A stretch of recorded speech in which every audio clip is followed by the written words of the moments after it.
So I've been on the search for the perfect camera for way too long, and I have shot with a lot of cameras. But out of all the cameras, there hasn't been a more difficult camera for me to understand than the Fx3. It might be the best content creation camera ever made, but if that's the case, why is no one buying it? Also, just as a quick side note, I am currently giving away a free camera where all you have to do is be a subscriber to enter, so unless you hate free gear, subscribe. So 2020 gave us a ton of amazing cameras after it felt like we had been waiting forever. And in 1 year, we heard from all the big players. But Sony didn't slow down. Nope, in fact, they just kept dropping new cameras into 2021. First the A1, and then of course the Fx3. Now alone, the Fx3 is a fantastic camera. I don't think anyone has ever argued that, but upon its arrival, you couldn't help but compare it to the A7S III, and understandably so. Now, I've already done an entire video comparing them, and this is not really what this video is. I think my original question falls more in line with the process of figuring out why do creators choose to buy one certain piece of gear over another. Now, to make this next point a bit clearer, I need to quickly define some titles I'm gonna be throwing around, but honestly, they don't really mean anything, and it's really more of a mindset. So first, we have consumers or prosumers. These are people who are aspiring creators, possibly haven't found quite their footing in their creative space just yet, but they're currently learning more and more about new gear and improving their art. Now, most of them are not making a living as a creator yet, but it is an aspiration. Next, we have professionals. To keep this brief, this is a person who makes a full-time living creating content either for themselves or for other brands or clients. Now, the way these two groups buy gear are very different. For example, a consumer or prosumer, they care a lot about the price. The main reason being they're not currently making enough money from their art to justify an expensive purchase. Then on the other side is we have the pros, and primarily they care mostly about the features. What can that piece of camera gear do for them and or for their clients? Now, this creates two separate worlds. Just sticking to the Sony ecosystem for just a second, before the Fx3, we had the A7S III on the edge of the prosumer market. And on the other side, you have the Fx6. Both two fantastic cameras. So to bridge the gap, Sony gave us the Fx3, which alone is a fantastic camera, but in its current landscape finds itself in a bit of a technology purgatory, unable to satisfy either crowd.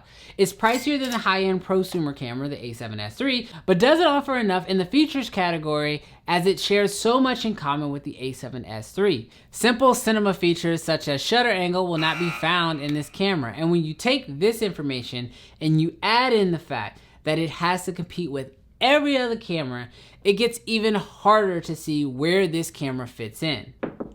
Hey, so is it time to do the whole free camera giveaway thing? No, it's not time yet.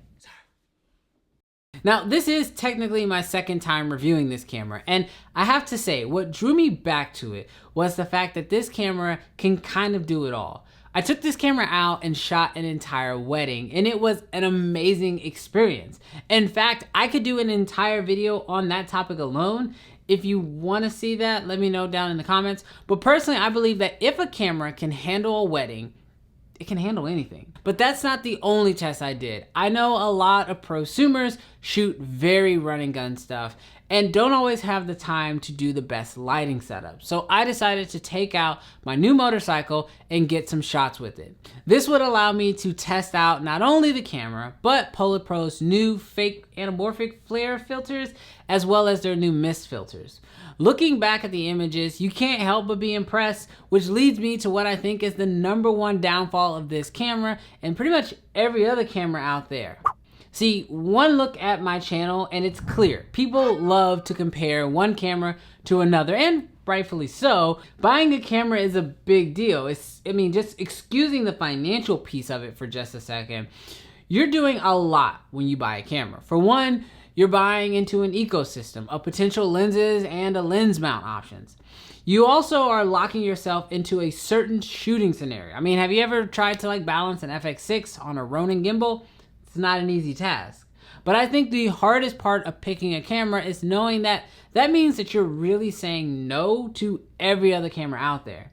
But what if there is a camera and it's better? Hell, what if they release a new camera next week? And with Sony's current track record, they really just might. For one of my final tests, I decided to take the Fx3 up against my red Komodo, you know, to create another one of those comparison videos we all love so much. I don't know, man.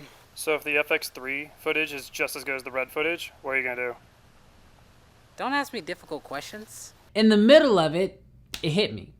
No matter how hard we try, just about every camera out today is fantastic.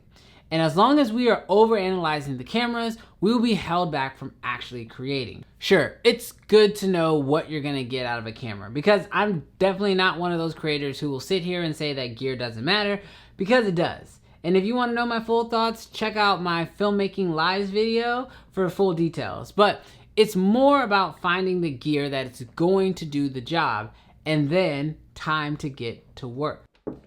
What? Now is it time to do the whole free camera giveaway thing? It's still not time yet. Understood. I'm convinced that the Fx3 will be a workhorse for a lot of creators out there to shoot incredible videos and take photos. It has a top handle with XLRs, and its compact size and mounting points keep it small for light gimbal type setups, but then also it can still be built out into a big rig. But at that price, with the missing professional features such as shutter angle, built-in NDs, this camera is in a weird place, and where it finds itself only being applicable to unique content creators / filmmakers. Is this what vlogging in 2021 is like? So I don't know if you should buy it, but I do think that if you are looking at this camera and you're seriously thinking about it and it checks all your boxes, I know you won't be disappointed with it at all. And at the end of the day, it'll come down to what you are going to actually create with it. And helping creators is the entire purpose of this channel. And it's why I'm doing this giveaway of a free camera. Now? Yep. Yeah, it's time now. Yes. Okay, go ahead. Oops, sorry. Still new to this. Okay, I am super excited to announce that we are giving away a free camera. Now, all you have to do to enter is be a subscriber to this YouTube channel. Nothing complicated. I had a goal to reach 100,000 subscribers by the end of the year, and my friend Sticks challenged me to try to get to that goal in the next 90 days. So I'm asking you guys, if you've enjoyed this channel, and if you enjoyed the content, please hit the subscribe button. Also, if you really enjoyed it, share one of my favorite videos I've ever done with someone that you know so we can hit this 100K goal even faster. As I said earlier, gear does matter, and that's why I want to help you guys get your hands on as much of it as possible. So that's why I am doing these giveaways. And don't forget to subscribe so you don't miss out. Thank you guys so much for all the support, and I'll catch you guys in the next one. Peace.